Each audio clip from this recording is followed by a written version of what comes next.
हरे Krishna. Simply learn शास्त्रविद Krishna गोवर्दास में आप सभी को स्वागत है। तो डिवोशनल वाला स्टोरीज में आज हम जानेंगे कि कैसे मधुमक्खी से हम कुछ अच्छे शिक्षा को ग्रहण कर सकते हैं।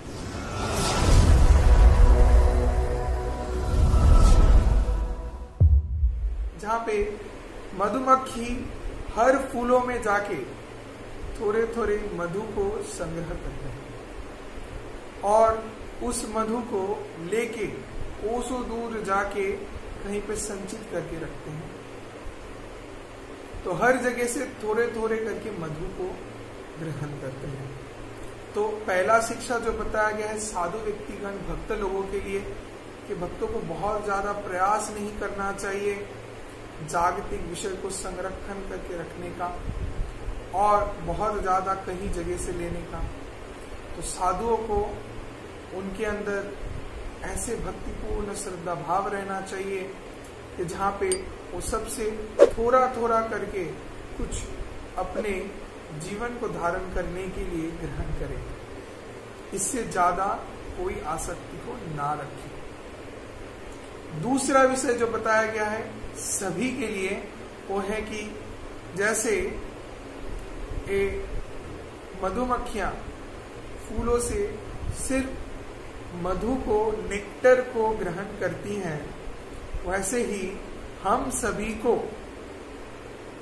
अपने जीवन में अच्छे विषयों को ही ग्रहण करना चाहिए और उसी को देखना चाहिए।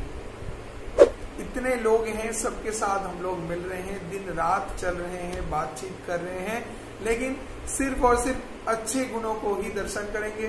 और अच्छे विषय को ही धारण करेंगे। इसको अगर हम करते हैं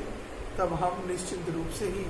सुखी रह सकते हैं और हमारे अंदर में भी अच्छे गुणों को बहुत सहज सरल तरीके से ला सकते हैं। और एक चीज बताया गया है कि जैसे मधुमक्खियां फूलों के अंदर से मूल निष्कर्ष एसेंस को द नेक्टर को निकाल लेते हैं, वैसे ही हमको सभी शास्त्र के मूल जो निष्कर्ष है अर्थात एसेंस है उसको समझना है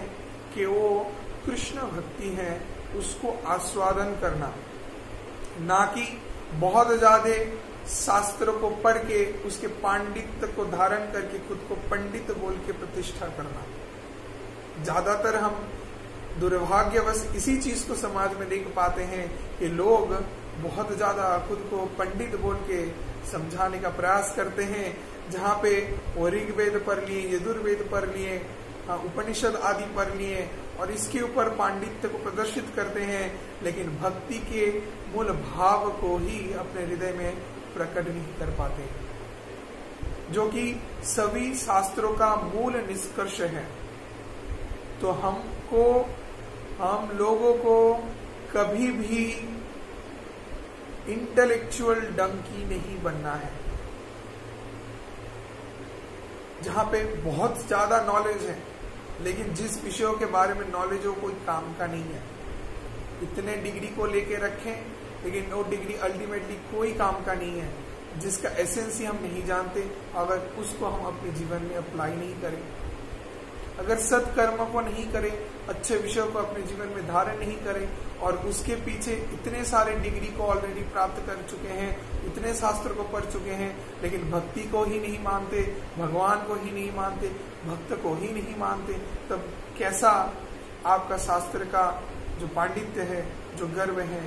इसको बिल्कुल भी अपने अंदर रखना नहीं चाहिए। तो हमको मधुमक्खी जैसे अच्छे नेक्टर को फूल से लेना है और शास्त्र को पढ़ के जो भी विषय को सीखेंगे उसका मूल निष्कर्ष भगवत भक्ति को अपनाना है, भगवान के शरण में आश्रित रह के गुरु की सेवा में नियुक्त रहना है और गुरु के दिए हुए आदेश को पालन करके सर्वोपरि कृष्ण को संतुष्ट करना है। यही हमारा मूल है, इस तत्व को समझना है। इसको छोड़ के भी अवधूत ब्राह्मण और भी कुछ शिक्षाओं को प्रदान किए, यदु महाराज को जहाँ पे बताएं कि कैसे एक साधु का जीवन रहना चाहिए, कि जो भी उसको मिले उससे ही उसको संतुष्ट रहना है, बहुत ज्यादा आसक्ति नहीं रखना है, जितने से उसका पेट भर जाए उतना ही उसको ग्रहण करना चाहिए, उससे ज्यादा संचित करके नहीं रखना चाहिए। ज्यादा संचित करके रखेंगे तो उससे हमारा आसक्ति बढ़ेगा। तो ऐसे ही हम सभी को समझना है कि हमको सभी शास्त्रों का मूल निष्कर्ष कृष्ण भावनामृत भगवान के भक्ति को समझ के इसको अपनाना है अपने जीवन में, और सभी लोगों से मिलके सभी से अच्छी शिक्षा को ग्रहण करना है, अच्छे विषयों को दर्शन करना है। सभी फूलों से जैसे मधुमक्खी नेक्टर को ले लेते हैं, मधु को ले लेते हैं, वैसे ही सभी प्रकार के लोगों के साथ हम मिलेंगे, चलेंगे, बात करेंगे, रहेंगे, उठेंगे, बैठेंगे, सभी प्रकार के कर्मों को करेंगे, लेकिन अंतिम में अच्छे निष्कर्ष में आएंगे और उनसे अच्छे गुणों को सीखेंगे, उनके अच्छे गुणों को ही दर्शन करेंगे। सभी को बहुत धन्यवाद। हरे कृष्ण।